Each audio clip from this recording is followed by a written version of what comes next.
दोस्तों, शास्त्रों के अनुसार किन पक्षियों का घर में आना होता है अशुभ। देखते ही उड़ा देना चाहिए इन्हें, वरना बाद में पछताओगे आप। इसी के साथ हम जानेंगे उन पक्षियों के बारे में जिनके सिर्फ दिखाई देने मात्र से व्यक्ति का अच्छा समय शुरू हो जाता है। अगर यह पक्षी आपके घर में आ जाए तो व्यक्ति के भाग्य को 4 चांद लग जाते हैं। और साथ ही मैं आपको बताऊंगी कुछ ऐसे कार्य जिनसे आप अपने बुरे समय को अच्छे समय में बदल सकते हैं। तो पूरी जानकारी के लिए वीडियो को अंत तक जरूर देखिएगा। दोस्तों नमस्कार, स्वागत है आप सभी का एक बार फिर से। दोस्तों सच्ची श्रद्धा से कमेंट बॉक्स में जरूर लिखिएगा हर हर महादेव, और महादेव के लिए एक लाइक तो बनता है। दोस्तों वास्तु शास्त्र के अनुसार कुछ पक्षी ऐसे होते हैं जो आपके घर में आ जाने पर आपके परिवार को पूरी तरह से बर्बाद कर सकते हैं। यहाँ तक कि गर्भवती महिलाओं के लिए भी इन पक्षियों का आना अच्छा नहीं माना जाता। इसलिए कुछ पक्षी गलती से भी आपके घर में नहीं आने चाहिए, नहीं तो आपके घर का अंजाम बुरा हो सकता है। अगर यह पक्षी दिखे तो तुरंत उन्हें उड़ा देना चाहिए अपने घर से। और दोस्तों वहीं कुछ पक्षियों का आना आपके लिए बेहद शुभ फल देता है। ऐसे पक्षी का दिखाई देना भी आपके लिए शुभ संकेत देता है। आपको बहुत ही शुभ संकेत मिलने वाले होते हैं अगर यह पक्षी आपको दिखाई दे। तो हमारी प्रकृति हमें अनेक छोटी छोटी बातों से भविष्य के संकेत देती है और भविष्य में घटित होने वाली अच्छी या बुरी घटनाओं की जानकारी देती है। यदि हम इन संकेतों को समझ जाते हैं तो यह हमारे लिए बहुत ही अच्छी बात होती है। लेकिन कभी कभी इन संकेतों को समझ नहीं पाते या फिर नजरअंदाज कर देते हैं। पेड़ पौधे, जीव जंतु, पशु पक्षी और अन्य कई निजी वस्तुओं द्वारा हमें भविष्य की जानकारी मिल सकती है, क्योंकि माना जाता है कि पशु पक्षी ऐसी सूक्ष्म ऊर्जा को महसूस करते हैं जिसे इंसान समझ नहीं पाते। जैसे चमगादड़ ऐसी आवाज सुन सकता है जो इंसान कभी भी नहीं सुन पाते। जैसे कुछ पक्षी इतना दूर तक देख सकते हैं जितना हम कभी भी नहीं देख सकते। इसी के साथ ही कौवे के बारे में यह कहा जाता है कि कौवा आने वाले खतरे को पहले से ही महसूस कर लेता है। इस प्रकार से कई पशु पक्षियों में अद्भुत शक्तियाँ होती है। आज हम देखेंगे कुछ विशेष पक्षियों के बारे में हमें कौन से संकेत दिखाई देते हैं और उन संकेतों का क्या अर्थ होता है। साथ ही ऐसे खास पक्षी के विषय में भी बात करेंगे जो आपको अपने आसपास देखने को जरूर मिलते हैं, लेकिन उसके घर में आने से आपको क्या संकेत मिलते हैं यह आज हम जानेंगे। तो आइए जान लेते हैं हम उन संकेतों के बारे में। लेकिन उससे पहले आपसे रिक्वेस्ट करते हैं, अगर आपने वीडियो को लाइक नहीं किया है तो वीडियो को लाइक कर दें, दोस्तों के साथ शेयर कर दें। और अगर आपने अभी तक हमारे चैनल को सब्सक्राइब नहीं किया है तो चैनल को सब्सक्राइब करके बेल आइकन जरूर दबाएं। तो चलिए दोस्तों बात करते हैं पहले पक्षी की। दोस्तों पहला पक्षी है कौवा। जी हाँ दोस्तों, कौवा एक ऐसा पक्षी है जो किसी को भी प्रिय नहीं होता। कौवे की आवाज भी किसी को पसंद नहीं होती है, लेकिन कौवा भी भविष्य का हाल बताते हैं और शुभ अशुभ घटना की जानकारी देते हैं। अगर बहुत सारे कौवे एक जगह पर इकट्ठा होकर जोर जोर से चिल्लाते हैं तो यह बहुत ही बड़ा अपशगुन होता है। उसी स्थान पर जरूर कोई बड़ी विपदा या फिर संकट आने वाला होता है। इसके विपरीत अगर कौवा मुंह में रोटी का टुकड़ा लिए हुए दिखाई दे या फिर पानी से भरे पात्र पर बैठा हुआ दिखाई दे तो यह बहुत ही शुभ संकेत होता है और किसी अच्छी घटना का संकेत माना जाता है। और दोस्तों दूसरा पक्षी है कबूतर। दोस्तों शास्त्रों के अनुसार ऐसा माना जाता है कि अगर आपके घर में कबूतर ने घोंसला बनाया है तो यह बहुत ही अशुभ संकेत माना जाता है।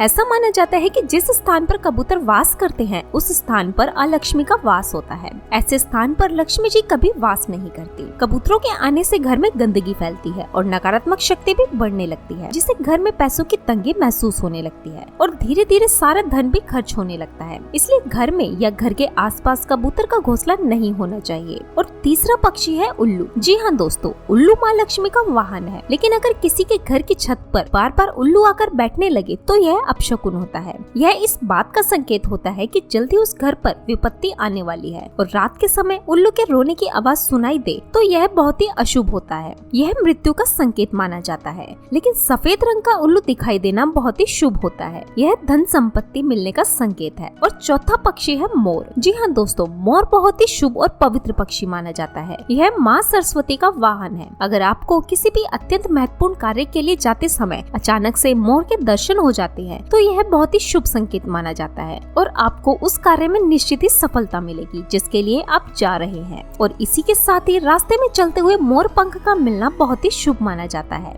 आप उस मोर पंख को ले जाकर अपने घर में पूर्व दिशा में अवश्य लगाएं, इससे आपके घर में बरकत आई। दोस्तों आइए अब जानते हैं बेहद जरूरी और खास पक्षी के बारे में जिसका दिखाई देना अत्यंत ही शुभ माना जाता है, और वह छोटा सा पक्षी है चिड़िया। दिन में दिखाई देने वाला यह छोटा सा पक्षी अपनी चहचहाहट से सबका मन मोह लेता है। चिड़िया की चहचहाहट किसी मधुर संगीत से कम नहीं होती, जिसे सुनकर मन प्रसन्न हो जाता है। परंतु बढ़ते शहरीकरण के कारण यह पक्षी अपना अस्तित्व खोते जा रहे हैं। यह छोटा सा पक्षी हमें बहुत बड़े काम के संकेत देता है। आइए देखते हैं चिड़िया से हमें क्या संकेत मिलते हैं। पहली बात, जिस घर में चिड़िया अपना घोंसला बना लेती है उस घर में हमेशा आनंद और खुशहाली बनी रहती है। दूसरी बात, अगर चिड़िया ने आपके घर पर खासकर सर पर बीट कर दिया है तो यह बिल्कुल ही अशुभ नहीं है, यह तो किसी शुभ समाचार का संकेत है। आपको जल्द ही कोई शुभ समाचार मिलने वाला है। तीसरी बात है चिड़िया। दोस्तों, चिड़िया बहुत ही डरपोक पक्षी होता है, वह जल्दी किसी के करीब नहीं आती। लेकिन अगर चिड़िया आपके घर के आसपास या फिर आपके घर में बिना किसी डर के आने लगे तो समझ जाइए कि आपके घर में बहुत ही शुभ और सकारात्मक ऊर्जा का संचार है। ऐसे घर में रहना बहुत ही शुभ माना जाता है। और चौथी बात, अगर किसी दिन बहुत सारी चिड़ियाएं आपके घर की छत पर बालकनी में आकर चहचहाने लगे तो समझ जाइए कि आपके घर में कोई बहुत ही बड़ा शुभ प्रसंग होने वाला है, कोई खास समाचार मिलने वाला है, किसी विशेष कार्य में सफलता मिलने वाली है या फिर कोई विशेष मेहमान आने वाला है। घर में चिड़ियों का चहचहाना बहुत ही शुभ संकेत माना जाता है। और दोस्तों, पांचवी बात, घर में चिड़िया का घोंसला रहने से घर में सकारात्मक ऊर्जा का संचार होता है। किसी भी प्रकार के नकारात्मक ऊर्जा संकट हमारे घर में हो तो वह घर से बाहर निकल जाता है। इसलिए अगर घर में चिड़िया अपना घोंसला बनाती है और कुछ समय बाद उड़ जाती है तो भी उस घोंसले को बिल्कुल भी नहीं तोड़ना चाहिए। कई बार चिड़िया अपना घोंसला बनाकर चली जाती है और फिर वापस उसी घोंसले में आ जाती है, तो यह तो और भी बहुत ज्यादा शुभ संकेत होता है। तो इस तरह से चिड़िया में अच्छे समय का संकेत देती है। तो आइए अब जान लेते हैं, अगर आपका बुरा समय चल रहा है, आपका कोई भी काम सही से नहीं हो रहा है, किसी भी काम में सफलता नहीं मिल रही है, तो ऐसे में आप कैसे अपने बुरे समय को अच्छे समय में बदल सकते हैं। दोस्तों, बुरा वक्त हर व्यक्ति का आता है। बुरा वक्त आने से पहले किसी को समय बताकर नहीं आता, क्योंकि समय और परिस्थिति कभी भी एक जैसी नहीं होती। वक्त अपनी गति से चलता है और कभी किसी का अच्छा समय आता है तो कभी किसी का बुरा समय। अच्छे समय में तो लोग बहुत ही खुश होते हैं, लेकिन बुरा वक्त आते ही दुखी हो जाते हैं और खुद को संभाल नहीं पाते। इसलिए उनके लिए कुछ ऐसे खास उपाय हैं जिन्हें नियमित करने से आपका बुरा समय जल्दी चला जाता है और जितना भी समय रहता है उस समय आपके जीवन में सकारात्मक ऊर्जा रहती है। शास्त्रों के अनुसार व्यक्ति को सुबह उठकर किसी का चेहरा नहीं देखना चाहिए। उसे सबसे पहले अपने हाथों को चेहरे पर फेरना चाहिए और अपने हाथों की रेखाओं को देखना चाहिए। देखते हुए ईश्वर से प्रार्थना करें कि आपका पूरा दिन सुख पूर्वक बीते और इसके बाद स्नान आदि कर भगवान की आराधना करनी चाहिए और सूर्य देव को जल जरूर चढ़ाना चाहिए।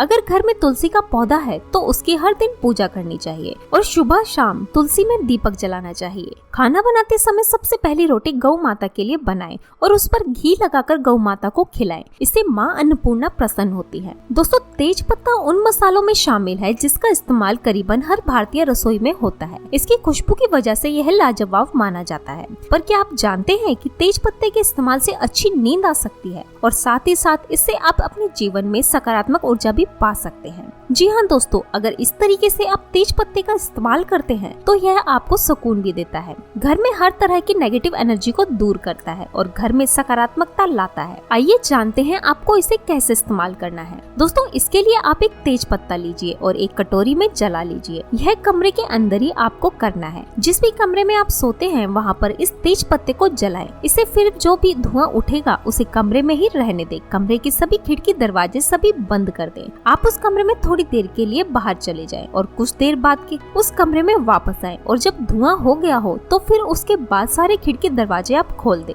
जो भी धुआं बाहर निकलेगा खिड़की दरवाजों के रास्ते, वह धुआं नहीं नेगेटिव एनर्जी होगी। जो भी उस घर में उस कमरे में नेगेटिव एनर्जी होगी वह सभी बाहर निकल जाएंगी और सकारात्मक ऊर्जा आपके घर में आपके कमरे में आ जाएगी। तो दोस्तों, इसे जरूर करें, अपनाएं और फिर हमें बताएं। दोस्तों, वीडियो कैसा लगा कमेंट करके जरूर बताइएगा। वीडियो को लाइक करें, दोस्तों के साथ जरूर शेयर करें और चैनल सब्सक्राइब अभी तक आपने नहीं किया है तो चैनल को सब्सक्राइब करके बेल आइकन जरूर दबाएं। हर हर महादेव।